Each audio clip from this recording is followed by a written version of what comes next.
ಮೊದಲ ರಾತ್ರಿಯಲ್ಲಿ ಸೊಸೆಯ ದೊಡ್ಡ ಅರಚಾಟ ಕೇಳಿಸಿತು. ಒಟ್ಟಿನಲ್ಲಿ ಇವನು ಸಾಧಿಸಿದ ಎಂದುಕೊಂಡ ವಿಜಯ್ ಗೌಡರು ಸಂತೋಷದಿಂದ ಮಜಾ ಮಾಡಿದರು. ಕತೆ ತುಂಬಾ ಇಂಟರೆಸ್ಟಿಂಗ್ ಆಗಿದೆ, ಕೊನೆವರೆಗೂ ಕೇಳಿ. ವಿಜಯ್ ಗೌಡರಿಗೆ ಪತ್ನಿ ಸ್ವರ್ಗಸ್ಥರಾದುದು ಬಹಳ ವರ್ಷಗಳಾಗಿದ್ದವು. ವಿದೇಶದಲ್ಲಿ ಓದುತ್ತಿದ್ದ ಒಬ್ಬನೇ ಮಗ ಅನಂತ್ ಅವರ ಏಕಮೇವ ಆಧಾರವಾಗಿದ್ದ. ಒಂದು ದಿನ ವಿಜಯ್ ಗೌಡರು ಅನಂತ್ಗೆ ಒಳ್ಳೆಯ ಹುಡುಗಿಯನ್ನು ಹುಡುಕಿದ್ದಾಗ ಅದೇ ಸಮಯದಲ್ಲಿ ಅನಂತ್ ಅವರಿಗೆ ಫೋನ್ ಮಾಡಿದ. ಅಪ್ಪ, ನಿಮಗೆ ಶತಾಯುಷ್ಯ ಇರಲಿ. ನಾನೇ ನಿಮಗೆ ಒಂದು ಶುಭವಾರ್ತೆ ಹೇಳಬೇಕೆಂದಿದ್ದೆ, ನೀವೇ ಫೋನ್ ಮಾಡಿದಿರಿ ಎಂದರು ವಿಜಯ್ ಗೌಡರು. ಅದೇನು ಶುಭವಾರ್ತೆ ಅಪ್ಪ ಎಂದು ಕೇಳಿದ ಅನಂತ್. ನಿನಗೊಬ್ಬ ಒಳ್ಳೆಯ ಸುಂದರವಾದ ಹುಡುಗಿಯನ್ನು ನೋಡಿದ್ದೇನೆ. ನೀನು ಭಾರತಕ್ಕೆ ಬಂದ ಕೂಡಲೇ ನಿನ್ನ ಮದುವೆ ಮಾಡಿಬಿಡಲು ಯೋಚಿಸಿದ್ದೇನೆ. ಅಪ್ಪ, ನನ್ನ ಮದುವೆಯ ವಿಷಯವನ್ನೇ ಹೇಳಲು ನಾನು ಫೋನ್ ಮಾಡಿದ್ದೆ. ನಾನು ಇಲ್ಲಿ ಒಬ್ಬಳನ್ನು ಪ್ರೀತಿಸುತ್ತೇನೆ ಎಂದು ಅನಂತ್ ನೇರವಾಗಿ ಹೇಳಿದ. ವಿಜಯ್ ಗೌಡರ ಕಂಠ ಬಿರಿದಿತ್ತು. ಏನು? ಅಲ್ಲಿ ಯಾವುದೋ ಬಿಳಿ ಹುಡುಗಿಗೆ ಏನಾದರೂ ಮಾತು ಕೊಟ್ಟಿದ್ದೀಯಾ? ಇಲ್ಲ ಅಪ್ಪ, ಅವಳು ಬಿಳಿಯವಳೇ, ಆದರೆ ನಮ್ಮ ದೇಶದವಳೇ. ಒಂದು ಅನಿವಾರ್ಯ ಪರಿಸ್ಥಿತಿಯಲ್ಲಿ ಅವಳ ತಂದೆ ಅವಳನ್ನು ಬೇರೆಯವನಿಗೆ ಕೊಡಲು ಯತ್ನಿಸಿದಾಗ ನಾನು ಮದುವೆಯಾಗಿಯೇ ಬಿಟ್ಟೆ ಎಂದು ಅನಂತ್ ವಿವರಿಸಿದ. ಮಗನು ಮದುವೆಯಾಗಿದ್ದಾನೆ ಎಂಬ ಸತ್ಯವನ್ನು ಒಪ್ಪಿಕೊಳ್ಳುವುದು ಕಷ್ಟವಾಗಿದ್ದರೂ ವಿಜಯ್ ಗೌಡರು ಸಮಾಧಾನಪಟ್ಟರು. ಸರಿ, ಒಬ್ಬನೇ ಮಗ. ನಿನ್ನ ಸಂತೋಷವೇ ನನ್ನ ಸಂತೋಷ. ಆ ಹುಡುಗಿಯನ್ನು ಕರೆದುಕೊಂಡು ಭಾರತಕ್ಕೆ ಬಾ. ನಂತರ ಹಾಸ್ಯದ ಸ್ವರದಲ್ಲಿ ಅವರು ಕೂಡಿದರು. ನೀನು ನೀಡಿದ ಈ ಆಘಾತದಿಂದ ಸರಿಪಡೆಯಲು ವಿದೇಶಿ ಮದ್ದು ಬೇಕಾಗಬಹುದು.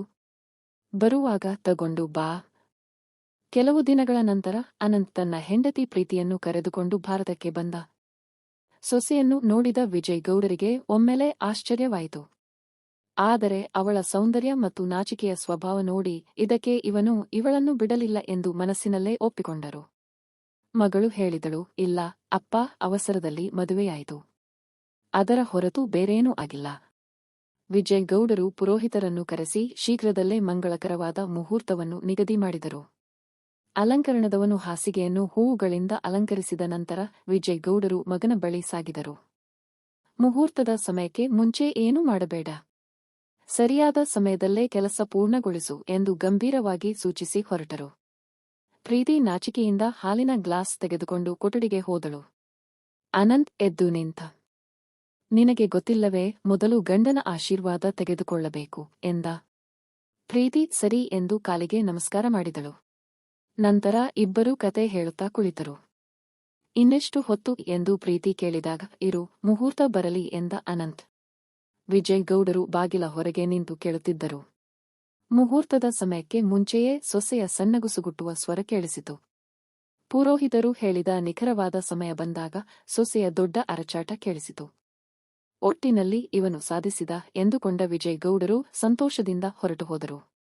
ಮರುದಿನ ಮಧ್ಯಾಹ್ನ ಎದ್ದೇಳದ ಮಕ್ಕಳ ಬಾಗಿಲನ್ನು ತಟ್ಟಿದಾಗ ನಿದ್ದೆಯಲ್ಲಿ ಆಕಳಿಸುತ್ತಾ ಚೆಲ್ಲುಬಿದ್ದ ಕೂದಲು ಮತ್ತು ಅಳಿಸಿಹೋದ ಕುಂಕುಮದ ಬೊಟ್ಟು ಹಣೆಯಲ್ಲಿ ಇದ್ದ ಪ್ರೀತಿ ಬಾಗಿಲು ತೆರೆದಳು. ಮಾವನವರನ್ನು ನೋಡಿದಾಗ ನಿದ್ದೆ ಪೂರ್ತಿಯಾಗಿ ಪಲಾಯನವಾಯಿತು. ಅರೆ, ಮಧ್ಯಾಹ್ನ 12 ಏಡಪ್ಪ ಎಂದರು ವಿಜಯ್ ಗೌಡರು. ಅನಂತ್ ಹೇಳಿದ, ಅಬ್ಬಾ ಈರಪ್ಪ, ರಾತ್ರಿ ಎಲ್ಲಾ ನಿದ್ದೆ ಇಲ್ಲ, ಸ್ವಲ್ಪ ಹೊತ್ತು ಮಲಗಲು ಬಿಡಿ. ಈ ಮಾತು ಕೇಳಿದ ಪ್ರೀತಿ ನಾಚಿಕೆಯಿಂದ ಅಲ್ಲಿಂದ ಓಡಿಹೋದಳು. ಟಿಫಿನ್ ಮಾಡಿ ಮಲಗಿಬಿಡು. ಸಂಜೆ ಔಟಿಂಗ್ಗೆ ಹೋಗಬೇಕಲ್ಲವೇ ಎಂದರು ವಿಜಯ್ ಗೌಡರು. ಹೋಗುತ್ತಿದ್ದ ಸೊಸೆಯ ಕಡೆ ನೋಡಿದಾಗ ಅವಳ ಬಿಳಿ ಮೈ ಎಲ್ಲ ಕೆಂಪಗೆ ಕಂದಿದ್ದನ್ನು ಗಮನಿಸಿದರು. 3 ರಾತ್ರಿಗಳು ಸಂತೋಷದಿಂದ ಕಳೆದ ನಂತರ ಒಂದು ದಿನ ಅನಂತ್ ಹೇಳಿದ, ಡಾರ್ಲಿಂಗ್, ಇಂದು ಸಂಜೆ ನನ್ನ ಸ್ನೇಹಿತನ ಮದುವೆ ಇದೆ. ಹೊರಡೋಣ? ಅಯ್ಯೋ, ನಾನು 3 ದಿನಗಳ ಕಾಲ ಎಲ್ಲಿಗೂ ಬರಲು ಆಗದು ಎಂದು ಪ್ರೀತಿ ನಾಚಿಕೆಯಿಂದ ಹೇಳಿದಳು. ಓಹೋ, ಹಾಗೇನಾ ಎಂದು ಹೇಳಿ ಅನಂತ್ ಹೊರಗೆ ಹೋಗಿ 2 ಮೆತ್ತನೆಯ ಸ್ಯಾನಿಟರಿ ಪ್ಯಾಡ್ಗಳನ್ನು ತಂದುಕೊಟ್ಟ. ಸರಿ, ನಾನು ಹೋಗಿ ಬರುತ್ತೇನೆ. ನೀನು ಜಾಗರೂಕಳಾಗಿರು ಎಂದು ಹೇಳಿ ಅವನು ಹೊರಟು ಹೋದ. ಸಂಜೆಯಾಗುತ್ತಿದ್ದಂತೆ ಕತ್ತಲು ಕವಿದಿತ್ತು ಮತ್ತು ಹೊರಗೆ ಜೋರಾದ ಮಳೆ ಪ್ರಾರಂಭವಾಯಿತು.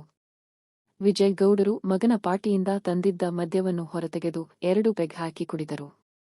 ಅಷ್ಟರಲ್ಲಿ ಪ್ರೀತಿ ಸ್ಲೀವ್ಲೆಸ್ ಟಿ ಶರ್ಟ್ ಧರಿಸಿ ಬಂದಳು. ಅವಳನ್ನು ನೋಡಿದ ವಿಜಯ್ ಗೌಡರ ಮನಸ್ಸು ಕಲುಷಿತಗೊಂಡಿತು. ಬಾ ಸೊಸೆ, ಸರಿಯಾದ ಸಮಯಕ್ಕೆ ಬಂದೆ. ಬಾ, ಕಂಪನಿ ಕೊಡು ಎಂದರು ಅವರು. ನನಗೆ ಅಭ್ಯಾಸವಿಲ್ಲ ಮಾವಯ್ಯ, ನೀವು ಕುಡಿಯಿರಿ, ನಾನು ಹೋಗಿ ಆಮ್ಲೆಟ್ ಹಾಕಿಕೊಂಡು ಬರುತ್ತೇನೆ ಎಂದು ಪ್ರೀತಿ ಹೇಳಿ ಅಡುಗೆ ಮನೆಗೆ ಹೋದಳು.